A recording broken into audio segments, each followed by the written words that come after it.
The story begins with four mechanical engineering college students from Kanakarchiwa or Kanak relaxing over a meal and a few beers at their favorite restaurant. The owner of the restaurant warned them to leave immediately. That's because since the afternoon until tonight, they haven't gone home and only ordered a little food to be able to sit and relax at his place, although it was actually just a joke because of how often the four people ate at his place. Mang, who also felt that their here was too long, asked his three friends to leave immediately. It was already late at night and he didn't want to miss the bus back to their home, but Bang seemed to have other ideas to find exciting activities in other places. In a bus, several engineering college students from Buranaband were traveling to their homes. They were arguing over a good place to have another drink tonight. Then Rock invited his friends to have another drink at his house, but Ake and Nei refused his invitation because for them drinking at the discotheque was more fun than they had to drink at his house. But not long after, Rock sees that the students from Kanak seem to be waiting for them at the bus stop to invite them to fight. Bang, who saw the Buranaband students about to arrive at the bus stop, asked his friends to get ready, as tonight was going to be an exciting night for them. War soon broke out between them, but what the Kanak students didn't expect was that there were more Buranaband students than them. As a result, Bang and his friends were no choice to run away from that place to save themselves. They Kanak students were divided because of this incident, until making Mang must get a serious injury to his head. He tried to hide from the pursuit of Buranaband students, and Mang accidentally crossed paths with Yat, a drug dealer and Bang's childhood friend.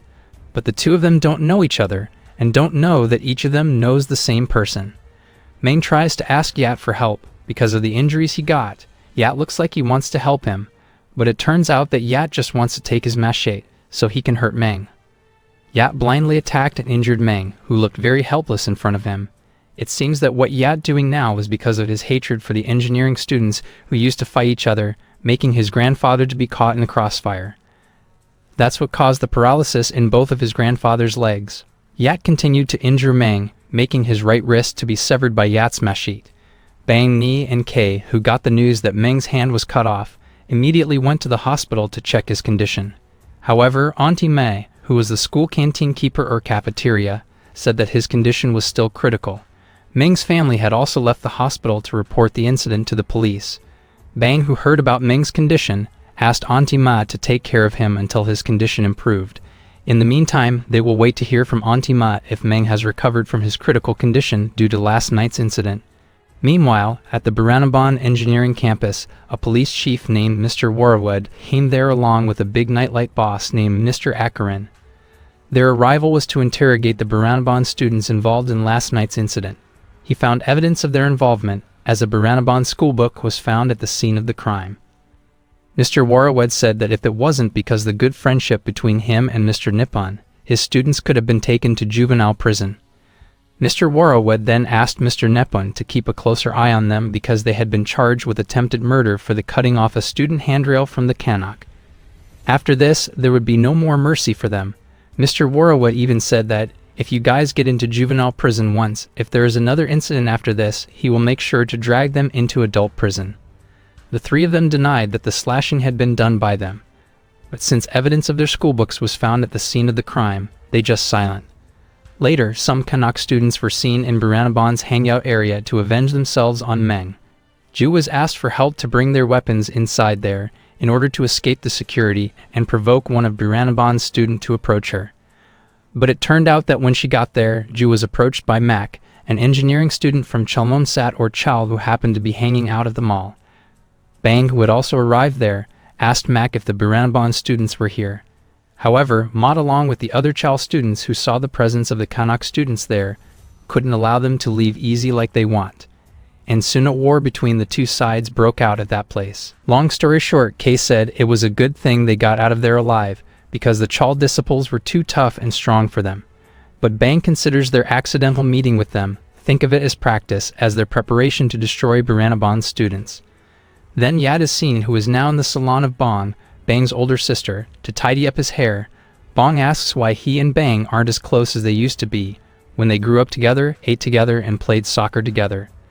But Yat says that the past is the past, and now they have different paths in life. Not long after, Bang, Nei, and Kay arrive at the place.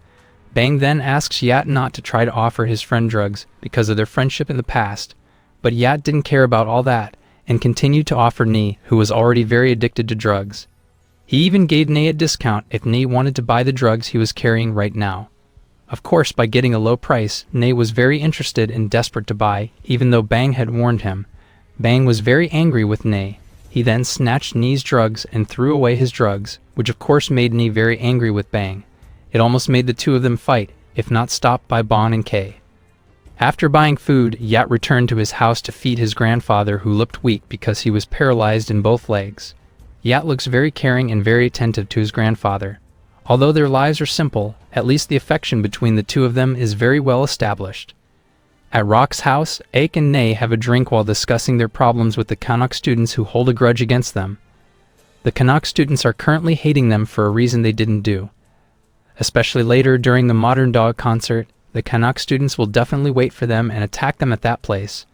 In other place, Yat meets with his boss, Mr. Ackerin, who asks him about the incident that caused a Canuck student to have his hand cut off. Mr. Ackerin knows that this was his doing. He asks Yat not to make a mess, unless he instruction him to. The boss knew about Yat's past with the engineering students, but this will be the last stupid thing he does, because the discotheque will open soon, and asks Yat to help him in that place. Yat understood everything his boss said and handed over the deposit of the money from the drugs he had sold. When Ake was going home with his girlfriend, he accidentally met Yat, who happened to be passing by the area. Yat was actually very happy to see Ake again, as they were both classmates when they were in school together. But Ake seemed very worried and unhappy with Yat's presence there, so Ake spoke harshly to Yat. Ake even took out his machete and threatened Yat to leave immediately. Of course, it made Yat very surprised by the change in attitude from Ake. He then pulled out his gun and threatened Ake to kill him with his own gun. But suddenly from behind, Nee and Rock came with their guns pointed at Yat. Yat was actually not afraid if he had to die right away, but all the considerations he thought about made him decide to give in and pray that they could meet again as soon as possible. Nee and Kay were seen lying at Bang's house because they had been drinking at his house all night. Bon tried to wake them up because Bon wanted to open her salon and didn't want her customers to see these punks in her place. Bong asks Bang where he's going with the gun left behind by their late father. Bong also advised not to make a mess again because she was already dizzy to think about their living cost. Long story short, the Modern Dog concert finally took place. There were many people there to watch the Modern Dog band, including students from Buranabond. While there, they monitored and searched for the whereabouts of the Canuck students who might come there to fight with them. But it was engineering students from other schools who came to the concert. There were no Canuck students there, so even the Lemming school was welcome to heat up the concert with blood. Then, brawl fight broke up. The next day, the Buranabond students gathered in the park near the plaza. They regretted that the Canuck students didn't show up at the concert. But it seemed that Ake was afraid that he would be caught by the police during the battle with Lemming, because many of their friends were caught by the police last night. This was because his mother only had a small shop to support them, compared to Rock, who could go free on bail because his parents were rich. A bus arrived. It was filled with Buranabond students who had been released from the police station because of last night's incident. Not long after, another bus also came to the place, and it turned out to be Canuck students who came there with complete weaponry. And soon a war broke out between the two engineering schools. The Buranabond students had to lose the battle, and Bang forced Ake to take off their proud uniforms as proof that Buranabond had surrendered to them. Bang, Nee, and Kay immediately met Meng in the hospital room and said that the three of them had avenged their dedication to the Buranabond students. But Meng said, "Can you take revenge? Will make his life will also return." Meng then asked his three friends to leave immediately. When the three of them were in the college cafeteria, Bang thought, is he angry with him? He shouldn't have thought of taking Ake to battle with Buranabond that night. Not long after, some policemen were seen there, inquiring about a report of assault and robbery. The policemen also asked Bang's gang to go to the police station and confess to the robbery, paying a fine for their actions, but Bang chose to turn himself in rather than sacrifice his two best friends. After getting the news that his brother was in prison, Bong went to Yat and wanted to ask him for help. Bong needed 60,000 bahts as bail money to secure Bang's release. Bong only has her father's gun to pawn and asks Yat to meet his boss so she can get the money immediately. Feeling that Bong is like his own sister, he will help Bong. Yat will also immediately meet his boss to get the money. In prison, Bang also had to feel how hard life was to survive in there. He must get torture from other prisoners who think Bang is just a punk who is pretentious to make a scene out there. Meanwhile, it appears that the life of Rock is not as beautiful as his friends imagine. His parents had to get into debt because of an investment, and also the money was mostly used to keep getting Rock out of the juvenile prison. Actually, his father used to want his son to go to a good school and be friends with noble students, but he was too stupid to pass the school and ended up having to go to a school for delinquents. Feeling that his life was ruined, Rock chose to leave his house rather than listen to his parents fight over him. Rock also met Ake, who was seen eating with his mother. Rock saw that Ake was very lucky to have a mother who cared about him. Rod apologizes for the incident, which made him to be hurt and lose his dignity as a child of Buranabond. But Ake had already forgotten about the incident. He was going to quit from their school. Ake has also asked his father to find him a job for the sake of his promise to his mother.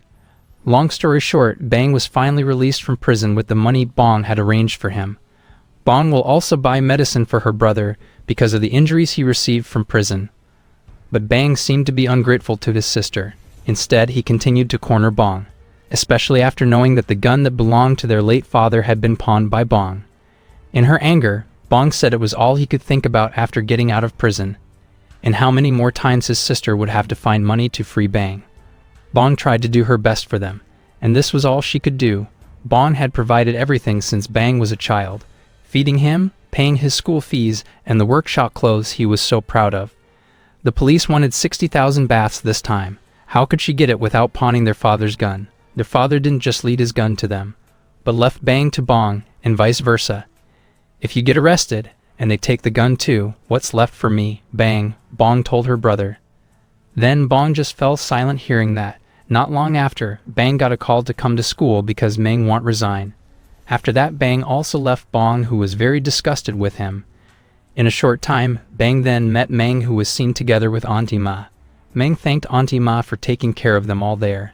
He then gave his Canuck uniform because he didn't want to keep it. Meng told Bang not to see him again. He wasn't angry with them all, but during the night when he lost his hand, Meng promised himself that if he was still alive after tonight, he would stop all the foolishness they had done, because all he saw was his parents' faces. Meng asked if Bang had ever thought about living a better life than this, and did he ever think about what his future would be like. Will he end up like him? Bang then returned to his house and met his two friends who were waiting for him at home. Bang also didn't forget to buy his sister food, and it seems like Bang realized that all this time what he had done was very bad. Bang then invited his two friends to leave there and go to the riverbank to pour out their feelings to each other. They wondered if what they had done all this time was so bad that they had hurt the people they cared about the most. Uncle Kim, who was there by accident, overheard their conversation. He said that you guys are just some ordinary teenage brats. In this country, some adults are really worse than all of you. Once they get into power, they drain it with casinos, drugs, and gambling. The truth is that you are all good people and don't need to be bastard to do good. After hearing that, Kay thought that if the new year was coming up, it would be better if they celebrated this time by going to a discotheque, rather than drinking at a restaurant, the usual place. At Mr. Akaran's place, the boss asks Yat to find some people to help him when his discotheque opens. Mr. Akaran also asked how his grandfather was doing. Then the boss also asked if he thought the owner of the gun could take it back. Yat confidently said that the man would definitely take the gun back. He had even returned half of the security deposit. That person was like a sister to Yat, and Yat will make sure all of his boss's money will be returned. At a discotheque, Rock, Nay, and Kay are seen at there to celebrate their new year without Ek. It turns out that the discotheque belongs to Mr. Akaran, which he deliberately opened on New Year's Eve according to his Feng Shui expert. But the discotheque even looked like it was deserted, because not many customers were there. While Rock is in the restroom, he accidentally meets Yat, who is also there. Yat tries to provoke Rock, who then tells Nee that the person who tried to attack Ake is in this place, and he's looking for trouble with him. At first, Nee says that they're just here to drink, and they're not looking for trouble. They just came to enjoy the night with a bottle of whiskey and some disco music. But the matter soon came to a head when Canuck students were also there. Obviously, the commotion at his new discotheque made Mr. Akaran very angry. He asked his men to lock all the entrances and exits, so that none of the students could leave his discotheque.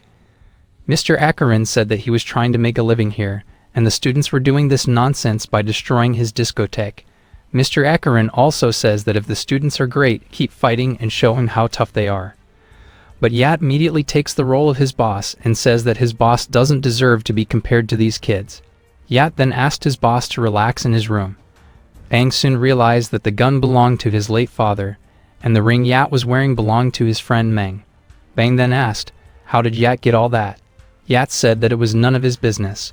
The most important thing right now, they all had to fight, until none of them could walk anymore. The Biranaban students managed to escape from there, after leaving the Kanak students in the discotheque. But just as they want to head back to Rock's house to move in for a drink, Yat and his gang intercepted them and intended to beat the crap out of them. Nay and Yat managed to escape the ambush, but not Rock, that was left behind by them. Rock had to receive beatings and torture from them. Rock even had to get permanent wounds on his body when Yat made an inscription on his body using his knife. Rock had to return home in a very painful condition. Even when he got home, Rock just wanted to get a hug from his mother. But his mother ignored him and blamed her son, why Rock had to go home, not to the hospital. His mother will continue the party with her business partner and will talk to him when the event is over. Elsewhere, Yat is seen at home giving his grandfather a gift, a radio, to keep accompanying him when Yat, his grandson, is not at home. And while Yat was checking his ornamental fish, Bang came there. Then Bang continued to beat him because it turned out that his friend's hand was broken because of his childhood friend. Bang was very angry, but he was also confused about what to do to Yat. At least the mischief that Bang has been doing is not as bad as what Yat has done.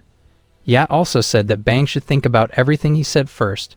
Yat also doesn't want to be born like this. Yat said, "Look at my paralyzed grandfather, and I'm like trash.